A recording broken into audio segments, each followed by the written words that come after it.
नमस्कार मित्रों, आचार्य विष्णुगुप्त चाणक्य इस धरा के सबसे बुद्धिमान व्यक्तित्वों में माने जाते हैं, जिन्होंने एक छोटे से बालक को निरंतर प्रयास करके विश्व का सबसे बड़ा सम्राट बना दिया। दुनिया उसे आज चंद्रगुप्त मौर्य के नाम से जानती है।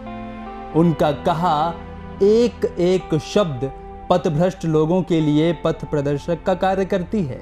उनके विचार चाणक्य नीति जैसे दिव्य ग्रंथ में संकलित हैं।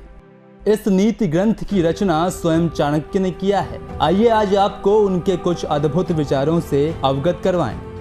आचार्य चाणक्य कहते हैं, मनसा चिंततम कार्यम वाचा नैव प्रकाशयेत मंत्रेण रक्षयेद गूढ़म कार्य चापी नियोजयेत। अर्थात अपने मन में सोचे गए विचारों और योजनाओं को किसी अन्य के साथ भूलकर भी साझा न करें, फिर चाहे वह आपका कितना भी बड़ा हितैषी हो, बल्कि उन योजनाओं को मंत्र के समान गुप्त रखकर उसकी रक्षा करें।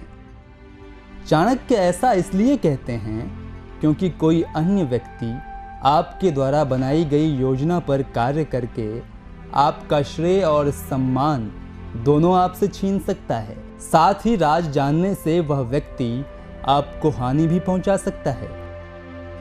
एक अन्य श्लोक में आचार्य कहते हैं, न विश्वसेत कुमित्रे च मित्रे चापी न विश्वसेत कदाचित कुपितम मित्रम सर्वम गृहा प्रकाशयेत। अर्थात अपने शत्रु पर कभी भी विश्वास नहीं करना चाहिए। साथ ही मित्र पर भी आंख मूंद कर भरोसा करना हानिकारक हो सकता है। ऐसा इसलिए क्योंकि सच्चा मित्र भी विवाद के समय क्रोध में आकर आपकी निजी बातों को अन्य लोगों तक फैला सकता है, जिस कारण आपके सम्मान में गिरावट आ सकती है। इसलिए अपने निजी विचारों को या किसी घटना को स्वयं तक ही सीमित रखना चाहिए।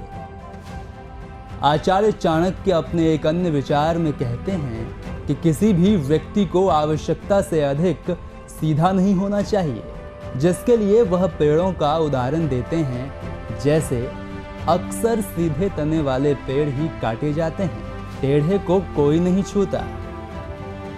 आचार्य अपनी नीतियों में एक जगह लिखते हैं कि अगर कोई सांप जहरीला नहीं है तब भी उसे फुफकारना नहीं छोड़ना चाहिए। उसी तरह से कमजोर व्यक्ति को हर समय अपनी कमजोरी का प्रदर्शन नहीं करना चाहिए। आचार्य चाणक्य गृहस्थ व्यक्तियों का मार्गदर्शन करते हुए कहते हैं कि अपने बच्चों को पहले 5 साल दुलार के साथ पालना चाहिए, अगले 5 साल उसे डांट फटकार के साथ निगरानी में रखना चाहिए। लेकिन जब बच्चा 16 साल का हो जाए तो उसके साथ दोस्त की तरह व्यवहार करना चाहिए। आज फिलहाल इतना ही। कैसी लगी आपको यह प्रस्तुति, हमें कमेंट बॉक्स में अवश्य बताएं। धन्यवाद।